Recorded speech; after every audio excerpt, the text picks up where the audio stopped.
Welcome to the Redbird Redzone. Oh, wait, sorry. And we are live. Welcome to Redbird Redzone podcast. My name is Will. You can find me on Twitter at Live on That Swing. Joining me today, I've got my two lovely co-hosts. Why don't you two introduce yourselves? Yo, yo, yo. I'm Mac. You can find me on Twitter at AZ Sports Theme. That's FIEN. And I'm Jackie. You can find me on Twitter at JSanDiego. Guys, we're here. We've got our 53-man roster, and I got a beer. Yeah, cheers. I'll cheers to that. Cheers What are we to drinking that. tonight, boys? It's IPA. Ooh, that Voodoo Ranger I see. Yeah, so by the end of this episode, I'm going to be on the floor asleep. What's new? We just call that Thursday around here. Thirsty Thursday, guys. Let's do this. I Let's mean, do it. Let's rock. if you're a Cardinals fan and you're not driven to drink, are you really a fan? No, not at all. I don't know how people do this shit sober. Every sport. It doesn't matter the sport. Whatever the fuck. I know. I only drink when my teams are playing. So, summer all baseball, fall we got football, winter we got basketball, so forth and so on. So yeah. So I'm an alcoholic. My name's Matt. I'm on Hi, Twitter. Mac. Hey. What's going on? What was the biggest surprise from this week for you guys, cut down wise? Colt McCoy.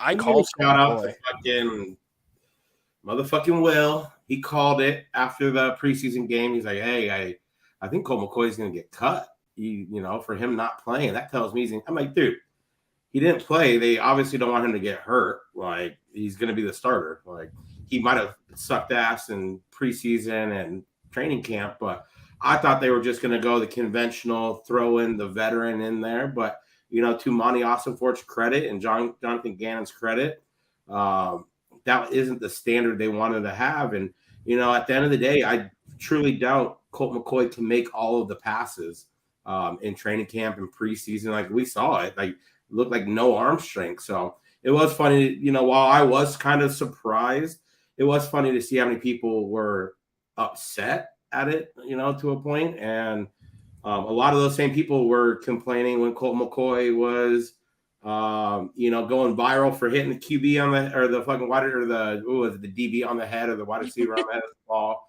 And a lot of those other shots that we saw when they were in Minneapolis, he just didn't have the arm strength. So while I was surprised, I give a little kudos to the staff, because if you can't make all the throws in this league, no matter how much we're not trying to win games and be a championship team this year, you got to have somebody out there who can get your receivers the ball at the end of the day.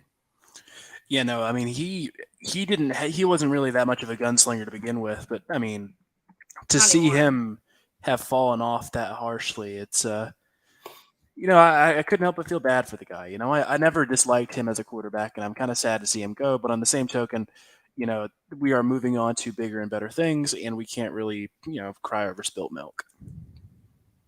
I agree. I mean, give Colt McCoy some credit. I've seen him come in and win some games. I saw him back in 2014, I believe, beat the Cowboys on Monday Night Football when he was in Washington. So, I mean, he's had it. His days are numbered in the league. He's 37 years old. So, If my math is right, let's see. oh God, he's doing math. No, actually, he would have been the second oldest starting quarterback in the league if he had become Behind Charlie. A-Raj? Yeah. Old man Aaron. Okay. Uh, How are we feeling though with just two quarterbacks at the moment, Josh Dobbs and Clayton Tune? I think that's a sign that Kyler will be back this year, no matter what all these idiots, national pundits or whatever, so to speak, all think Cardinals are tanking and Kyler's not going to play. But to me, that says that they are expecting Kyler to be back, hopefully soon after the PUP list, week 5 through week 8, I would expect. It's always very funny to see these guys who never talk about us suddenly become Cardinals experts the minute we fuck up. Fuck you, Mike Florio. Fucking all that. All that. Can I just for 1 sec? No. The Stephen A. Smith segment where he talked about us tanking, and he brought up, they keep fucking up. They fired Steve Wilkes after 1 season. He deserved it. He sucked. He was awful for us. We're gonna get into all that. We're gonna get it all. I know. But let's just go through this roster real quick. Real right, quick, so real quick. Sorry to cut you off, Jackie. Who do you guys think is starting at QB week 1? Since there's just 2 of them, I mean, Dobbs. I'm going Dobbs. Dobbs. I think, yeah, because You I don't know trade a Will. fifth for him. I know Will. You said you thought that Clayton Tune, but I think all signs kind of point to Dobbs right now, and Dobbs kind of almost hinted at it. It seemed like in his interview. I watched one of those quarterback tape analysis videos. I think it was like JT O'Sullivan did a video on it. And the thing he said that I thought was interesting is that his footwork for a pro quarterback, he's got certain things down, but his footwork is sloppy and his timing can be late. And I think if you want a guy who's ready at the gates, I think Dobbs is probably the better option here. I think Tune needs a little more time in the oven. Yeah, and you really don't want to throw your rookie out there if you don't have to, and that is probably a big reason why they did throw a fifth for Dobbs. They knew Colt McCoy wasn't going to cut it, so maybe they overpaid for Dobbs at the end, but they got a guy in here who can come in, and Clayton Tune can hopefully learn behind a guy who's a really smart, intelligent person, and a guy who is seems by all accounts ready for this. It's his time, he feels like. So, I'm rooting for him. And if he pulls off a Geno Smith and we're over here talking about the Cardinals making the playoffs this year, I'm honestly going to put fucking $10 down that we make the playoffs just because the odds are astronomical. Jackie's eyes got wide there. She is in disbelief. Hey, but weren't we saying this shit about Geno Smith last year, though? Remember that conversation we had last year? We said they're fucking tanking, man. They traded Russell Wilson. They got Geno Smith fucking starting. But they also had they had a much better core around him. True. No, and they had a better roster. One of the best draft classes I've seen in years. This is the Cardinals. No good things like that happen to us. It happens to teams in the NFC West, not the Cardinals. The fucking Niners got Brock Purdy. The 2 best quarterbacks we've ever had were sloppy seconds from other better teams. Yeah, and I'm not banking on it. Here I am after last week talking shit on everyone, super optimistic, and I'm over here. I'm gonna put fucking $10 on the Cardinals making the playoffs. But I think the odds are what they are. So what's $10? I'm gonna blow that shit anyway. So, but yeah, I think everyone's rooting for Josh Dobbs, and he's a guy who does have the arm strength to make all the throws, and that's just something that I don't think Colt McCoy had in him. No. I mean, it doesn't take a rocket scientist to know he's starting. Hey. All right, so let's go. Before I go through this roster real quick, I just want to give a shout out to Kyle in the comments here. Go Kyle. Cards. Let's go. Just popped a Corona, so cheers to you, Kyle. Oh, let's go. I got weddings to catch up on that are coming up here. I got my brother's wedding in 2 weeks from tomorrow. Mine is 2 months from yesterday. So we are trying to cut weight while still drinking. So here we go. Cheers to your Corona, Kyle. All right. So we've got our running back room. We've got James Conner, Keontae Ingram, Amari DeMarcado. And as I noted in my notes, that he was the only undrafted rookie to make the team after 3 were initially on the active roster. So we've cut Tyson Williams, Corey Clement, which was a surprise to me. Clement was looking really good. I would say that all of our running backs were kind of looking really good in the preseason, which might be a testament to how good our offensive line might be this year. I mean, I'm hoping so. It better be better than last year, and it should be. You look at. I know that guy we picked up from the Browns is getting high marks from a lot of people. I saw him get picked up, and I was like, maybe the guy with the weird name. But I remember seeing him, and I'm like, who the fuck is this guy? and from what I've heard, he's actually had a pretty good preseason. No, but exactly what you said, Jackie.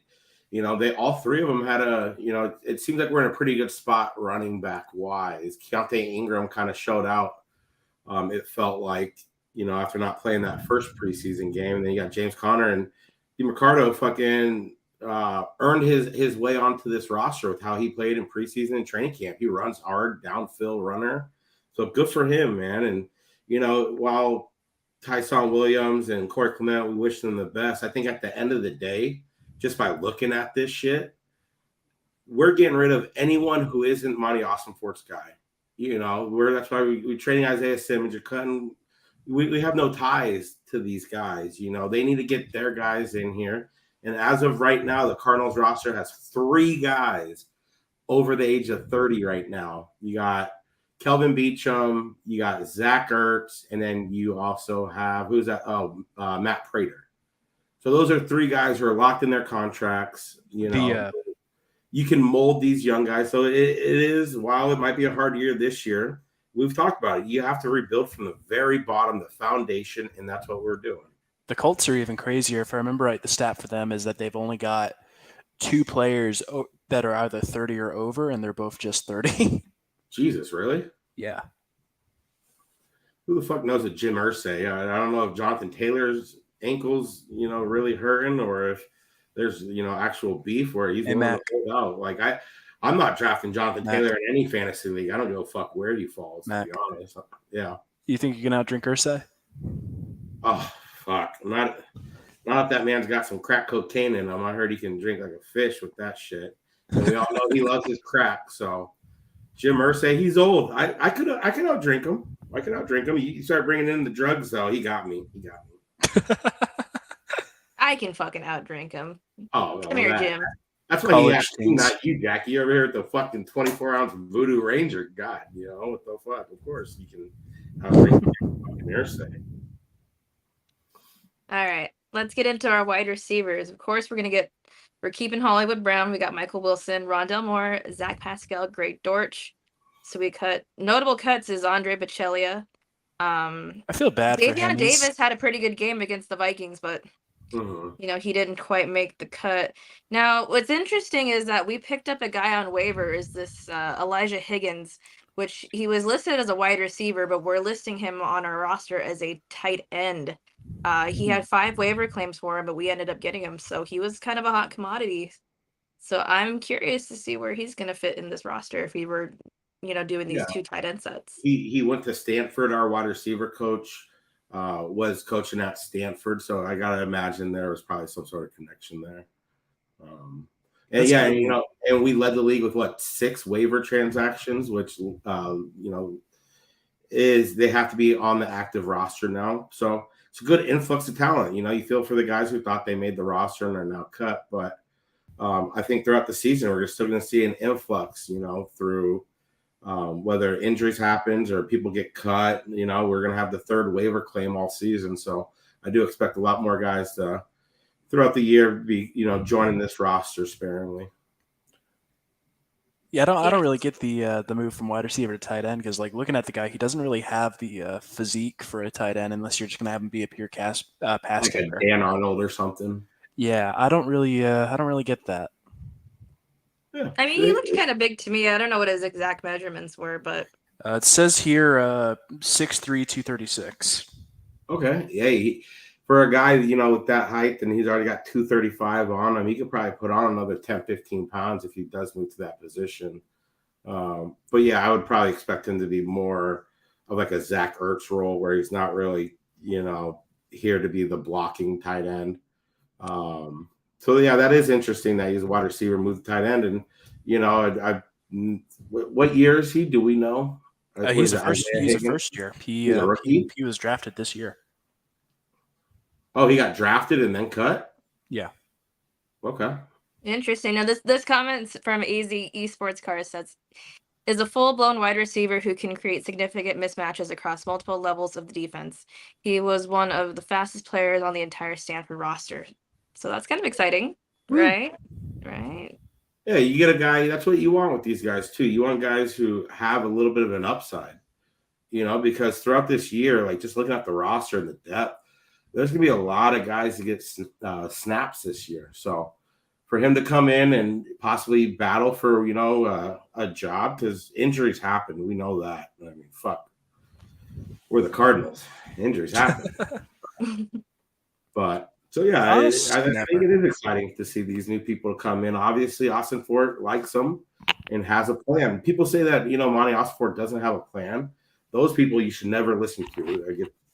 I'm sorry. I've unfollowed so many national media guys for their outlandish fucking takes.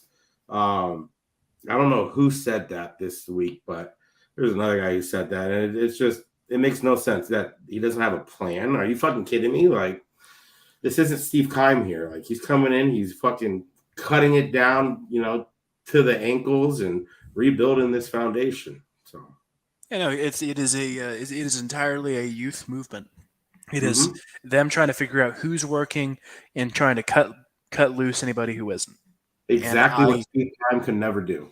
Exactly. I mean, like last year we had that fucking kicker who sucked ass for all those weeks, and we kept him on the roster for what, 3-4 weeks before we decided to cut loose. Then we brought in Rod the God, and then we cut him, and that was a personal tragedy. But no, like Keim would take his sweet time maneuvering on the roster and making things just worse by his own inaction. Like, think of how many games we probably lost because we kept Drew Butler on the roster for so long. Oof. It's maddening. Or like shit. Throwback that only I care about. Cameron Canaday blows the game-winning kick, the snap, in Week 1 in 2017. Or sorry, 2016. I haven't heard that name in a minute. And we kept him on the roster for at least 4 or 5 weeks for him to blow 2 more snaps that would have won us games. Steve Keim never had a plan. I think that's apparent, with how much he kicked the can down the road, salary cap wise. And anytime you could argue he had a plan, it was, hey, there's this shiny player that was good, 5 years ago, 10 years ago, and we can get him for cheap. Why not get him? Adrian Peterson, Terrell Suggs. I can't really complain about this one, but Dwight Freeney. You'd have all these guys who were great on other teams that were our premier signings, and it's like, that's not sustainable. You need to build a youth movement. You need to build. You have to build through the draft, and he was never able to do that. You gotta play Moneyball. Yeah, we had 9 draft picks this year. All of them will be on the active roster, I believe. So that to me right there is promising. Whether they step up, they're at least going to give them a chance to prove that they do not belong in the league, which, that is all really an athlete can ask for. When I tried playing college baseball and I got redshirted, at the end of the day, like, I wasn't that good of a high school player or anything, but I walked on and tried to walk on. I got redshirted. But the coach, he gave me we went in with a clean slate, and I started off really well and kind of faltered off, but he gave me the chance to prove that I couldn't play college ball as a true freshman right away. And that's really all you can ask for. Instead of being pigeon-toed and coming in with these assumptions, we have a lot of young guys. And I'm excited, man. I know a lot of people look at the Cardinals as a joke right now, but we are going to take one of these 2 games against the I was going to say the R word, but the Commanders or the Giants. So one of the 2. If we don't take one of those 2, all right, moving on, because we got to get through this roster. We're not even through the tight ends yet. But so for tight ends, we got Zach Ertz, Trey McBride, Jeff Swain, Elijah Higgins, who we just picked up off waivers. The most notable cut was the Blake Whiteheart. That was the undrafted rookie that we initially kept and then waived for Elijah Higgins. The most notable is Bernhardt, man. I love that guy. Whiteheart was great, though. Sekovitz? The German guy or whatever. Sekovitz, yes. In fact, in my notes, I spelled that shit wrong. And then Noah Togiai had a pretty good preseason. We ended up cutting him, too. I feel like it's kind of shaping up that this is all I really got to say about tight ends. That Zach Ertz will probably not be on this roster by the end of the year. He'll probably get traded. Is kind of my thought process.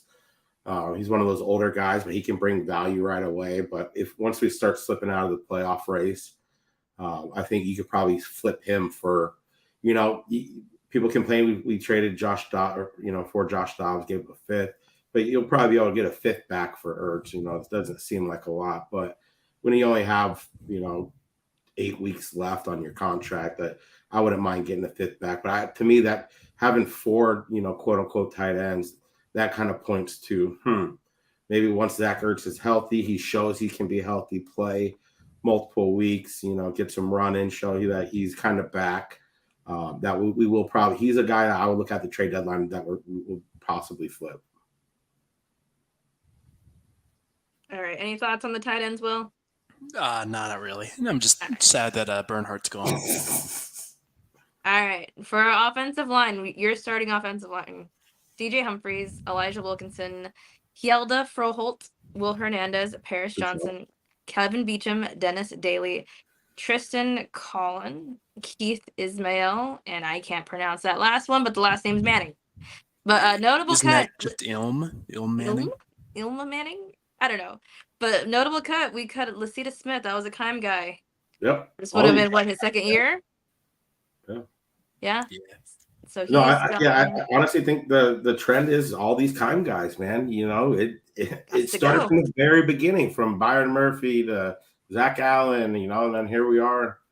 So what? Lasita Smith was, you said, second-year player, right? Yeah, but he was also a sixth-round pick from last year, so it's so a lot of those guys, you're a sixth-round pick, not a lot of upside. Yeah.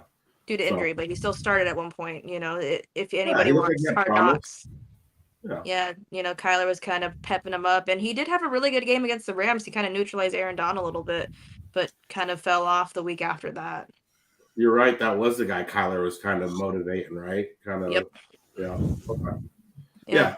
I mean, throughout this whole year, and it wouldn't be a surprise to me if next year, the year after, really only Buda Baker, maybe Jalen Thompson are the only holdovers, and possibly Marco Wilson, see how he goes. But sorry, Jack, I don't want you to get mad at me again. Let's move on.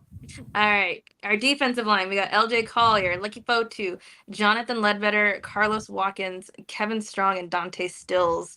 Most notable cut, Rashard Lawrence. He's gone. That was my biggest one. That was probably my biggest one. And I thought he played well Sunday, but when you're looking at, the preseason game and he's still in there in the fourth quarter of the last preseason game, it kind of did make you wonder a little bit. But I thought he was a big reason why our defense kind of shored up after a horrible start to that Minnesota game. They played really, really well down the stretch, and I thought he did it really. I believe he was one of our better guys last year when healthy up front of the D line, and it seemed like when he was kind of getting into his own last season, he got hurt. And that's just kind of his MO. That he gets hurt, and that's another kind guy. So good luck for Rashard Lawrence. He put a little bit of good game film on tape, but by all, I'm not at the practices or anything, and everything I could gather, Lecky Fotu had a better camp than him. So it's interesting to see, because Lecky Fotu really hasn't done much in this league at all. So not at all. That was a kind of a surprise to me, but given that I know Rashard Lawrence hasn't played well this preseason, hasn't really stayed healthy, and to me, Lecky Fotu's been extremely underwhelming. So we'll see where this goes. I know the defensive line, to me, that's a lot of it's not a lot of depth there. No. And I'm surprised we didn't try to make a waiver claim. I guess we still can, right? But I mean, if the thought is that this is a rebuilding year, it's try to figure out who on our roster is good enough to keep for the next year and work our way from there, right? Yeah, maybe they like the guys. I mean, I thought that Denver game, it was kind of back and forth. And that's probably what I feel like we're going to have a lot this year. We're going to have, a good competitive game here or there. Then there's going to be, a blowout where we get smoked just because of inexperience on our roster. But these guys, they obviously feel comfortable with the defensive line there. So also, I'm going to trust their word. They're there every day. I think it's very funny that we won both of the games we won by the exact same score. Was it? In a fourth quarter comeback by David Blau. 18-17 on both of them. Cardinals preseason legend David Blau. R.I.P. All right. We got our outside linebackers: Zaven Collins, Dennis Gardeck, B.J. Ojolari, Cam Thomas, Myjai Sanders, Victor Dimikaji, and Jesse Luketa, who had a hell of a game against the Vikings, going in there as fullback. He was all over the field Sunday, and you just love to see it. What can't that man do? I love this dude. But notable cuts, Zach McLeod, who had 3 sacks against the Vikings on Sunday. And then Kyle Soelle. ASU guy. I can't read. Yeah, no, Kyle Soelle, ASU guy. Yeah, And AC. McLeod was signed, I believe, Monday or Tuesday of last week. So good for him to be able to put 3 sacks on game film, and hopefully they'll get a spot somewhere. I feel really good about Dennis Gardeck. I thought he might have been one of those, Keim holdovers where he could be released, but he's very impactful on special teams. He's a grinder.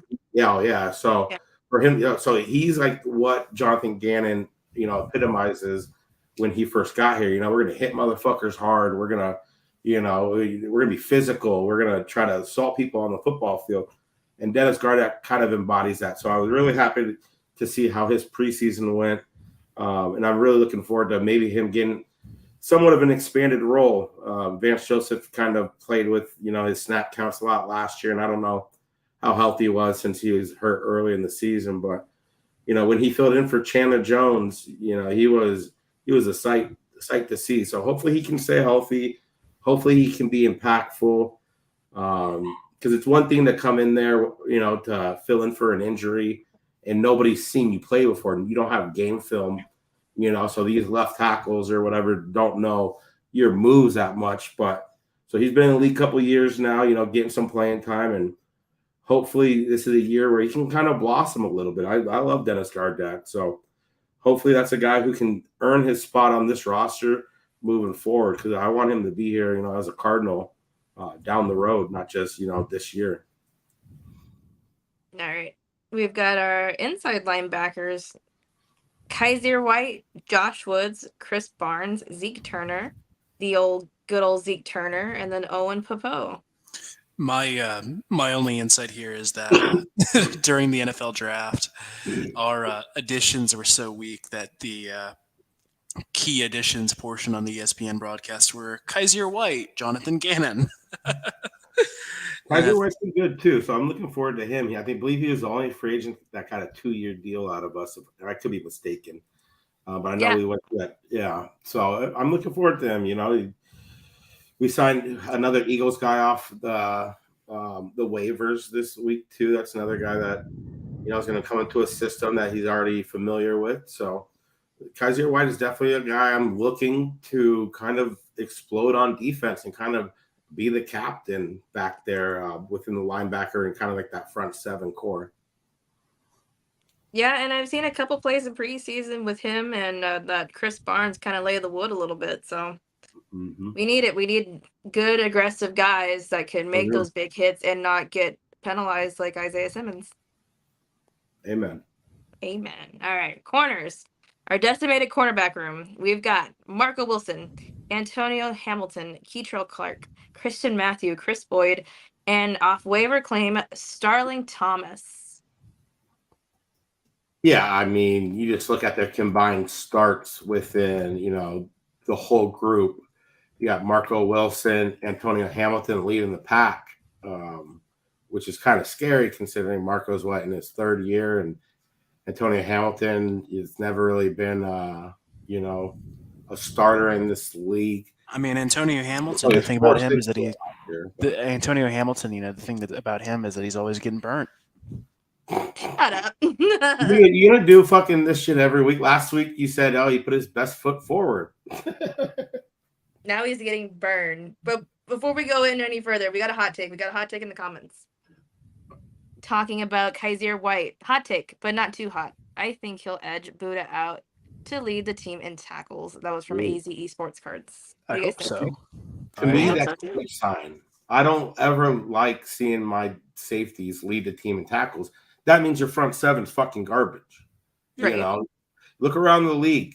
It's mostly fucking linebackers who are leading the league on the best teams. You get down to the shitty teams, and then you see the safeties.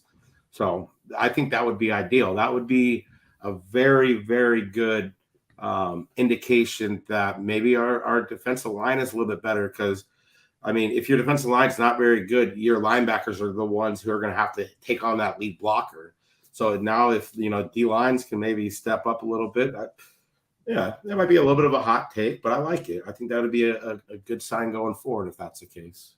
And when our starting D-line was in, they were doing very well. It's just we don't have a lot of depth. So fingers crossed. No injuries this year, for sure. All right. And then speaking of safeties, we've got Buda Baker, Jalen Thompson, Kevon Wallace. That was a waiver claim because There we we go. cut Javonte Moffat From the Eagles. From the Eagles, yes. So. Yeah. I mean, I think that's.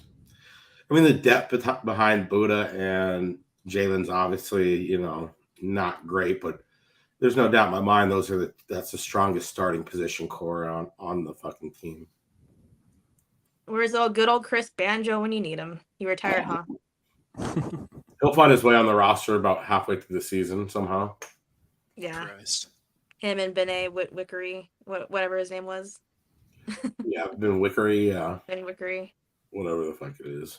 All right. And then that leads us down finally to special teams. Old man Matt Prater, who had a very terrible game against the Vikings. And then punter Nolan Cooney. We cut our long snapper, Aaron Brewer. I really don't like cutting Brewer. I know he's on the practice squad now. I don't like getting cute and cutting our long snapper. The last time we got cute with a long snapper was Cameron Canaday, and I'm never going to forget that shit. We're actually going to replace Aaron Brewer with Cameron Canaday. Surprise! Yeah. No, he's going to get elevated days before the game. I don't. Yeah, maybe I'm just an idiot. I don't get the point of that. So we can go in and fill out the roster, make sure all dot the Q's and cross the P, whatever the fuck that saying is. That's what we're doing. Yeah, you're filling out the roster as much as you can. Try to get as much practice time in with those guys. Aaron Brewer is going to be there. Yeah. So then, you're going to see who you're going to transfer. You're going to let them kind of compete this week because you're bringing in a lot of guys on waivers. So you want to see how they kind of fit into the fold a little bit. So I don't mind it. I mean, the fucking Rams don't even have a kicker on their active roster. So those motherfuckers will be tanking as well. But you don't hear nobody talking about that. No, you only hear us. And then that's a good segue into our next thing that I wanted to talk about. Because the national media, everybody with a fucking dick is saying that we're going to be tanking this year, guys. How do you feel about that? I mean, yes and no. I don't think it's intentional. I think that's just kind of the hand we've been dealt. There's only so much you could do with the pieces you had on deck going into the season. Right. And I think you have one of two options. You can either settle for mediocrity and wherever that gets you. And in the NFL, that does not get you far. Mm. Or you can embrace it and say, okay, well, we're not necessarily going to try to suck, but we're also not going to put our best hand forward, and we're going to see we're going to see who works, we're going to see where it goes, and we're going to try to get ourselves some good picks. Option A gets you the Charlotte Hornets. Option B gets you the Oklahoma City Thunder. No, that's my analogy. Yeah, no, that's the last thing you want is to be right in the middle, every year, no matter really what the sport. But, I don't, from the outside looking in, it looks like we're tanking. Like if you had no knowledge of, the practice habits, training camp, preseason, everything like that, and you're just seeing trading Isaiah Simmons for a 7th, like obviously, you're gonna assume, which that's why it doesn't get me mad when people say it, because we're obviously not trying to fucking totally win, but we're also not going to have incompetent players out there that we know are incompetent, like Colt McCoy, who might not be able to fucking, make the passes. And so it is a weird line that we're kind of towing right here, but we are the players we have let go.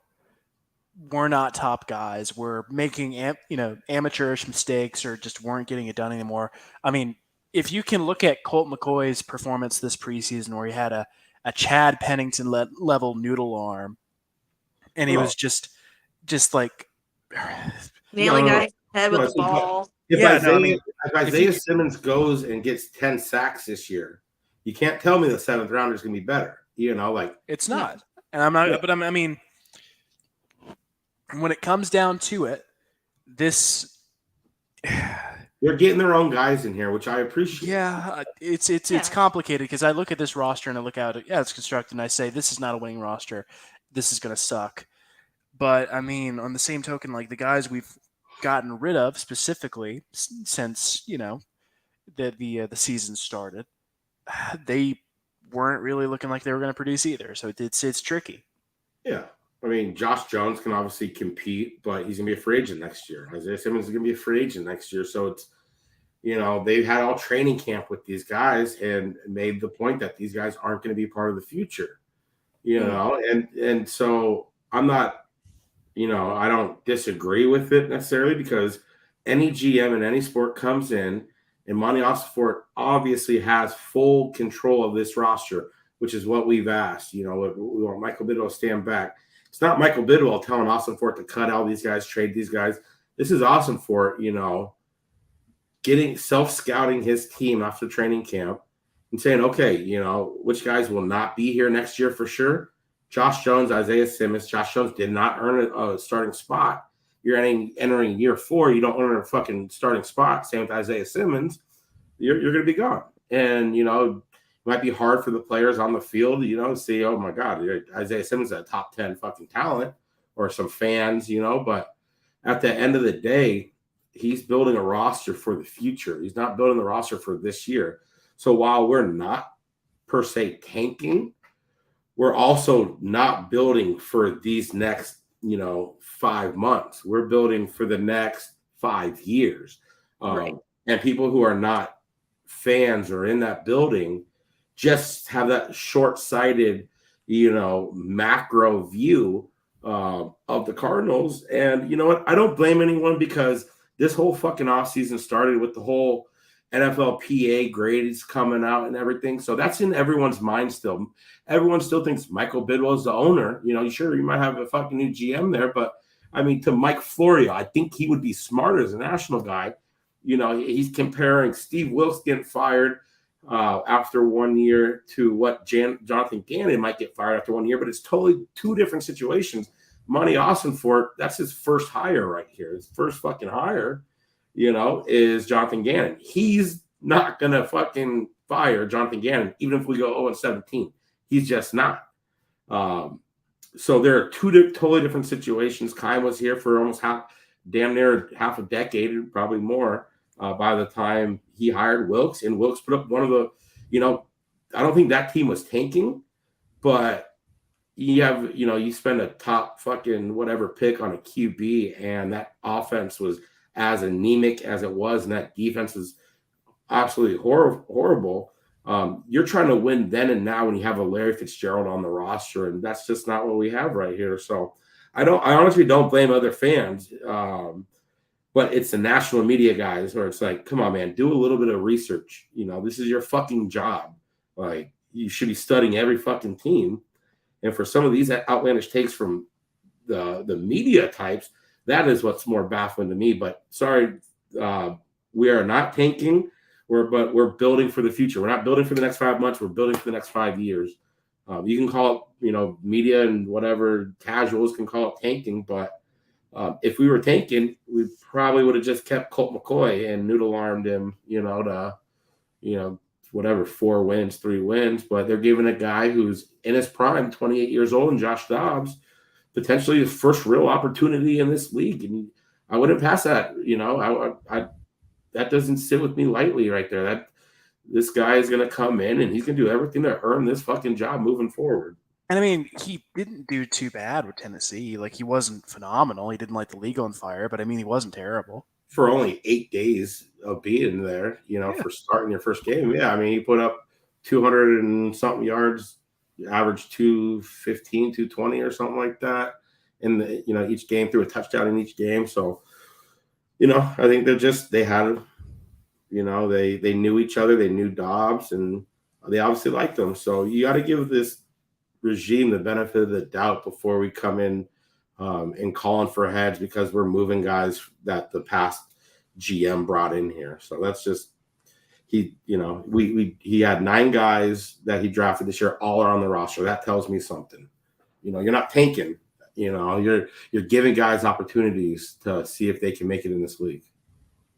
Right. It's not a tank. It's just putting the best people we have forward. No, they're not the sexiest names. They're not household names, but you're putting the best product that you can on the field see who's going to buy in, see who wants it, and we're going to go from there. It'll probably will us to, I'm still standing firmly behind 5 games at the least. And, you know, people have to remember we do have the Texans pick as well. So let's just go out on a limb and say we overachieve this year. We still have another potential top 5 pick. So we're still in pretty good shape no matter where we as a team finish, because the Texans are still a young team trying to figure it out. I don't foresee them winning a lot of games either.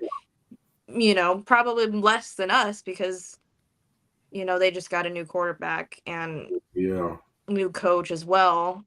We have the potential of getting our quarterback back at some point this season. I would think sooner than later. So I'm not gonna call it a tank. It's just we've just accepted that we're not gonna be good, but we're still gonna try to compete because players don't tank, coaches don't tank.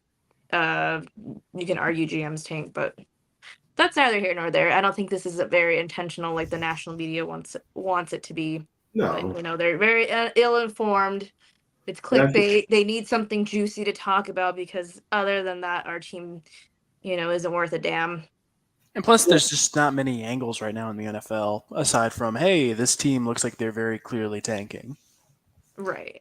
Like, there's a weird lack of drama right now. It's like there's what, Jonathan Taylor, Aaron Rodgers. Yeah, but I mean, Aaron Rodgers has played out. Yeah, I like, mean, Antonio Brown's out of the league. No Tom Brady. Like, they're trying to, and you know, I think most Cardinal fans we're so sick of the Steve Keim philosophy of just trying to fucking rebuild on the fly or retool on the fly year after year after year when it was obvious that philosophy has holes. That's not sustainable, especially when you can't hit on draft picks. So I think a lot of people are just happy that we have a new guy in here. He seems to have a plan, and you know that's what fans are for, man. You know, you're not gonna fucking bail because we fucking cut Isaiah Simmons or cut Colt McCoy. Like, there's a larger plan here, and I'm all for it. You know, so I'm ready for the ride. It might be a bumpy fuck ride going up that wooden roller coaster to the apex this year, but you know, once we actually hit that and we let the G-forces hit in the next couple years, because this roster honestly might not be good enough to compete next year as well. But, you know, just one step at a time right now with all these draft picks coming up. Let's see how his first draft class hits. You know, that's what I think I'm almost looking forward to most, seeing which guys can come in here, you know, that he drafted and prove that they belong in the league and belong on this roster for, you know, a second contract, which not a lot of Cardinals, you know, rookies or draft picks have been able to say under Steve Keim. Man, it's gonna be defense guys. It's gonna be really crazy when we win the Super Bowl this year, right? I would nut. I will burn downtown Phoenix to the ground. I will fucking go streaking if we win the Super Bowl. Book it. But realistically, no, we're going to win like 5 games. But yeah, we're going to win the 5 games it takes to get to the Super Bowl. No, we're going to win 5 games and draft fucking Caleb Williams, which is what I want to talk about next, because as it goes, that's the story, is that we're tanking to get Caleb Williams. Do you guys think we get Caleb Williams if we somehow end up with a first round or the first pick in the draft? It's always really risky to say this early, whether or not somebody will be the number 1 pick, because it feels like every year we have a consensus guy. This is the number 1 pick. I can think of maybe 2 specific people in the last 11 years where that stayed true. That I think of Trevor Lawrence and I think of Andrew Luck. Suck for Luck. And Luck was that for, I don't know, I can't remember if he was the preseason favorite, going into his junior year, but he was for sure that his senior year. But I mean, aside from that, it feels like there hasn't ever really been a consensus favorite from preseason to draft time. Correct. And I think it's ultimately way too early to say, oh, yeah, we're going for Caleb Williams because, I mean, we don't know what Caleb Williams is going to bring to the table this year. What if he gets injured? What if he has a bad season? I mean, shit, think of like Matt Barkley, for instance. Matt Barkley in 2010, what was it? He sits out a year because he thinks, oh, well, mid first round, that's too low for me. I think I could be a number one pick. And it's like, nope, you're a seventh rounder, buddy. Cardinals legend Matt Barkley, fucking jackass. And we also have to see how Kyler bounces back. How does he come back from his ACL? Biggest injury of his career, and does he vibe with the coaching staff? And he's got a mentality. He's Mm-hmm. got a mentality right now that is a dangerous one for any competitor. He is vindictive right now, and I fucking love that when a competitor is vindictive because that means we're going to see their best shit. And I am excited. Last off season because of the whole fucking contract thing, and we did not see his best. So I am hoping you are right. I don't want to get rid of Kyler. I think he's dynamic, but if we do have the number one pick, I do think he's gone. Just the way Austin Ford's come in here and got rid of all times guys. Like, he's going to come in here and get his guy. And if you have the number one pick, that's a prime opportunity to be able to hit a total restart. And who knows, that could be definitely the Texans pick. So maybe we do win, go close to 500, get the 15th pick, and that's our pick. And Kyler's shown a lot, and we do get the number one pick then you can trade it for a fucking haul. If Kyler's the guy, but just from everything I've seen in a fucking bottle, Austin Ford has got rid of any guys that aren't his. So for the most part, so if we do have the first pick, my guess would be we do switch quarterback, but the odds that we get the first pick still, like as Cardinal fans, I don't think that's going to happen. Twice out of the last 5 years, but we'll see. If I had to just how's my mic right now? Am I good? Give me 1 sec. If I had to guess today, if the season ended today, we had the number one pick, I'd say we trade Kyler Murray to the Minnesota Vikings because I can't imagine Kirk stays there after this year. We trade him to the Vikings. They take on his contract. We draft Caleb. That's my assumption. If it were today, that'd be what I say. But we don't know, and I think ultimately it's kind of foolish to act like we know at the moment.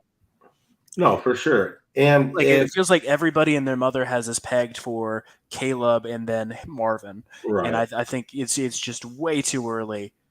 I mean, if you get that number one pick and you can trade back to that number two pick, and you can still get a ransom for it, you got to take fucking Marvin Harrison Jr. But it also comes down to if the evaluators on the Cardinals compare Caleb Williams similarly to Kyler Murray, you're probably, as any business, you would think you're going to go to the least expensive option. You're going to go to the younger option.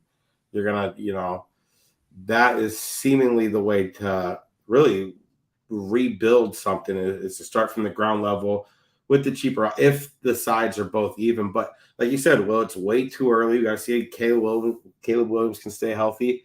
Will Kyler Murray come back and be the same guy after an ACL surgery? Because what made him so dynamic wasn't his fucking pocket passing.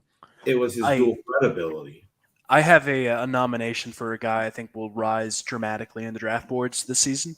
And mind you, this is a little bit of a homer talking, but I think Spencer Rattler, after seeing the second half of his season with South Carolina last year, I feel like he's going to rise dramatically this year. I mean, I think he could be either a high day 2 pick, if not a low day 1 pick. That guy's head is fucking so screwed up. Even from when he was out here. Far his ass. Where'd he go? He go Pinnacle, Jackie? Is that where he went? He was at Pinnacle. He was on that fucking quarterback show. The playoffs, right? He didn't get suspended. Fucking yelling at his receivers, telling them I don't. Spencer Rattler. Who's your guys' coach out there in South Carolina, Will? We got Shane Beamer right now. He, oh my God, he's a miracle. Oh, the young Beamer. Okay. Was that Frank Beamer's son? Yeah, he did really good last year, for what it's worth. Is Frank still over at, where is that, Virginia? Or where the fuck was he at? I think he was gone ages ago. I mean, wasn't Jimbo there like Frank Beamer looked like, yeah, he was old as fuck. Where, okay. Boo me all you want, AZ Sports Cards. You know I'm right. Hey, leave him alone. That's my boyfriend. No comment. Anyways. No, I'm kidding. Anyways. Shout out to Jackie's boyfriend. We can't call you Mr. Jackie yet, so you better pick your game up. Whoever you are, mystery man or woman. Just no, not lesbo. Sorry, ladies. Anyways, fuck, I'm out of here. We found out 3 years later. That's the only reason we had you. Surprise! She's not a dyke. Anyways, damn it, I can't talk now. I had to let that fucking metabolize for a minute. I didn't even understand what you said, but yeah. Anyways, Will's gone. Will's gone. Burner phones.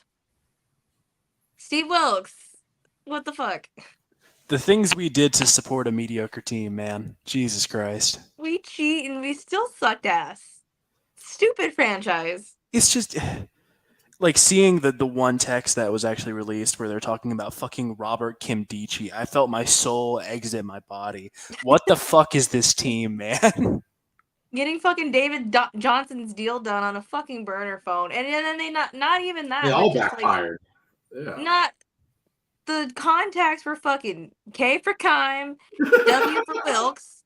Like, right? Like I fucking put on Twitter. Like, at least change the names around to fucking Pizza Hut and Domino's.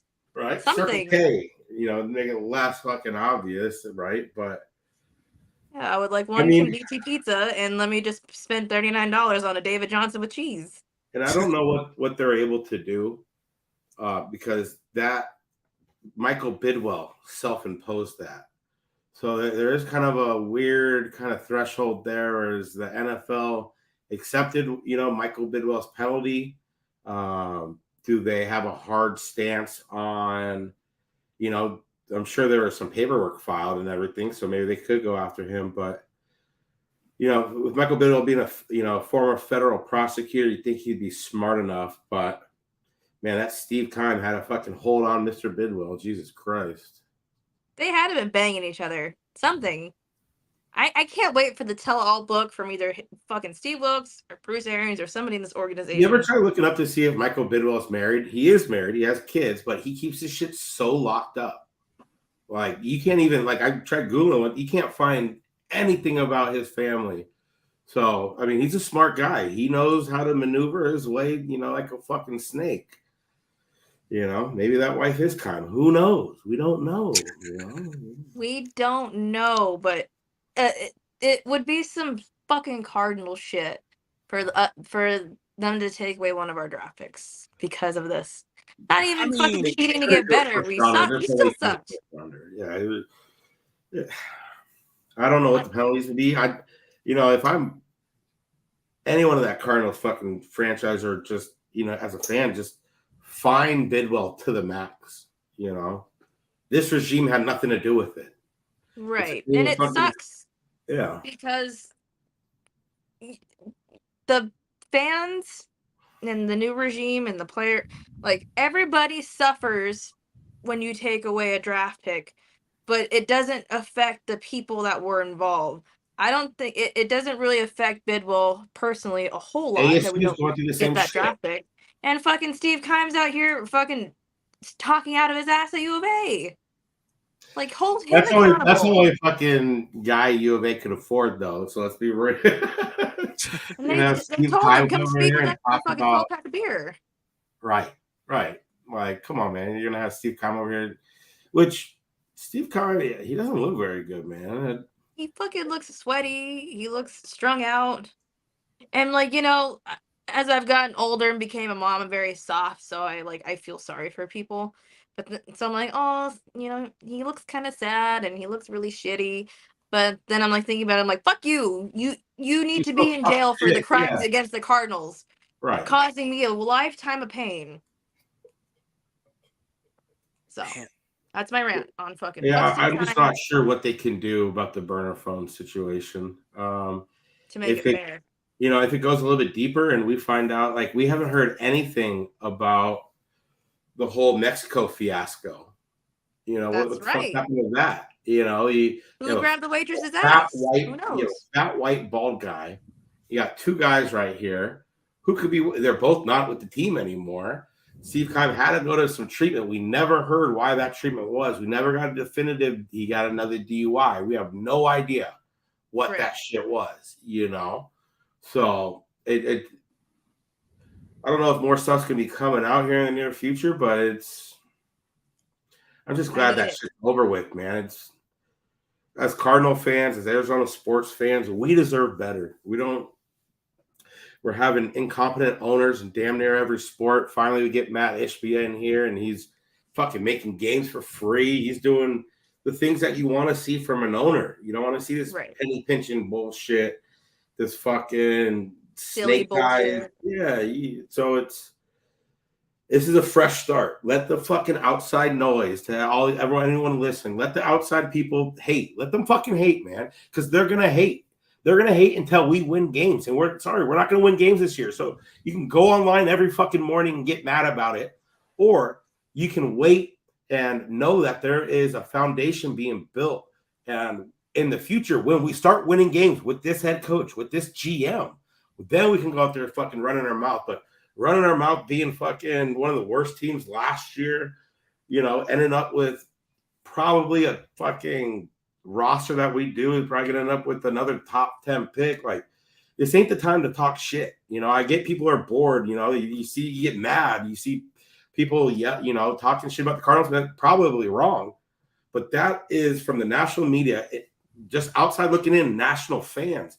That's just what it's going to be until we win, because Michael Bidwell is still here. So until Monty Ossenfort and Jonathan Gannon can prove that they can win games, that is what we're going to hear. So let that shit go in one ear out the other, man. Don't waste your whole fucking day in stress. Your blood pressure is fucking worth a lot more than people on fucking Twitter. Oh, wow. The Arizona Cardinals are going to have a wasted season? Wow, I've never seen that shit before. Oh, I'm so hurt. I'm so offended. What the fuck? Yeah. Like, every day. Get over yourself, guys. I love Twitter for various reasons, but I mean, there's trolls out there to fucking get under people's skin, man. You let them get under your skin. And I'm not talking like the national media types I get, like bash those motherfuckers, but who the fuck cares what other fans think? Like, honestly, exactly. Until we win, they're going to have the fucking upper hand in their mind. But once we start winning, that's when we change shit. You know, it's a process.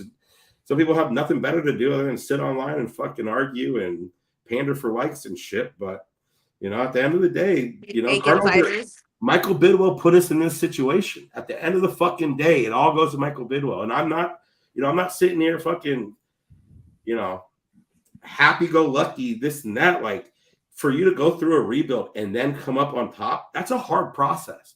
That's not something, just get some draft picks in here. Those draft picks have to fucking hit. You have to make sure you bring the right influx of veterans in as well.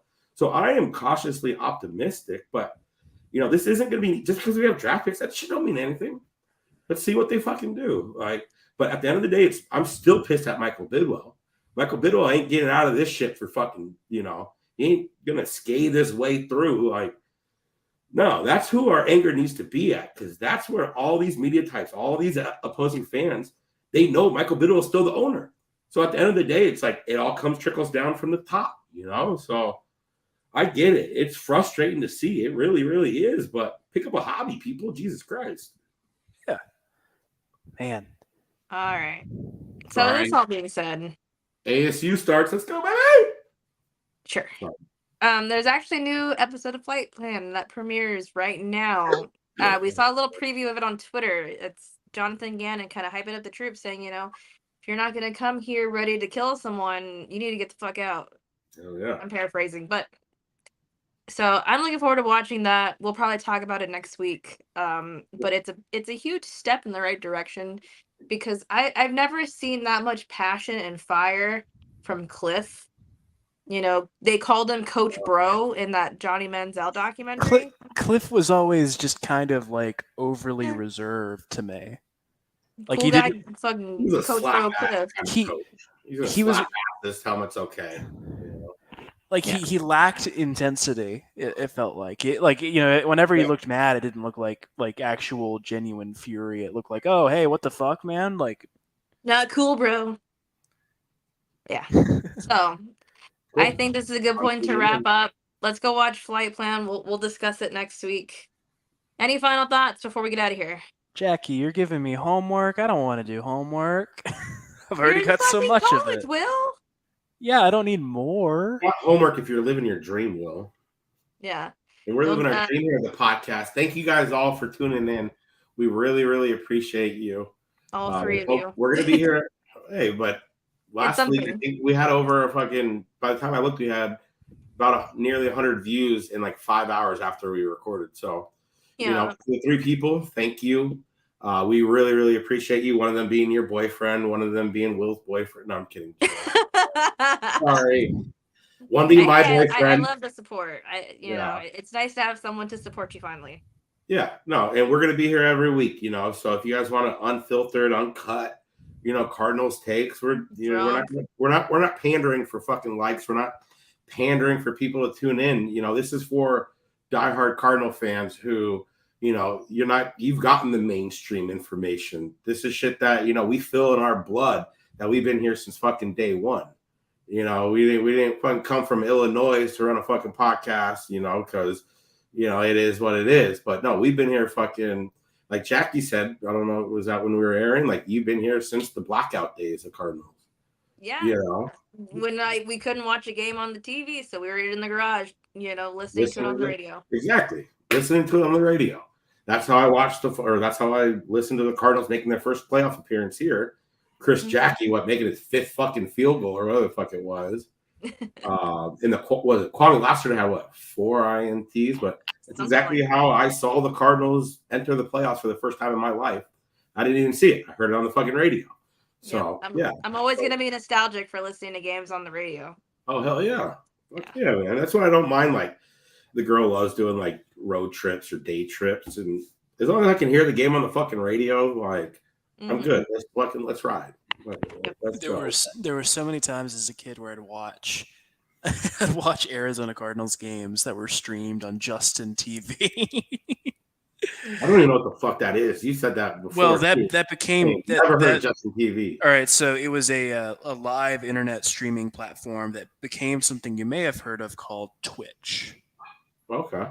Yeah. There we go. Initially, it was just like stream yourself, stream what you're doing. And then it became like mostly video game focused. Learn something new every day. Yeah. Cool. All right, well, take us out. All right. This has been another spectacular episode of the Redbird Redzone podcast. My name is Will. You can find me on Twitter at LiveOnThatSwing. My name is Jared McCauley, AZ Sports Fiend Twitter. Thank you for joining us. And my name is Jackie. You can find me on Twitter at JSandiego. That is with 2 O's. And we are out. Peace. Bye. 17-0, baby.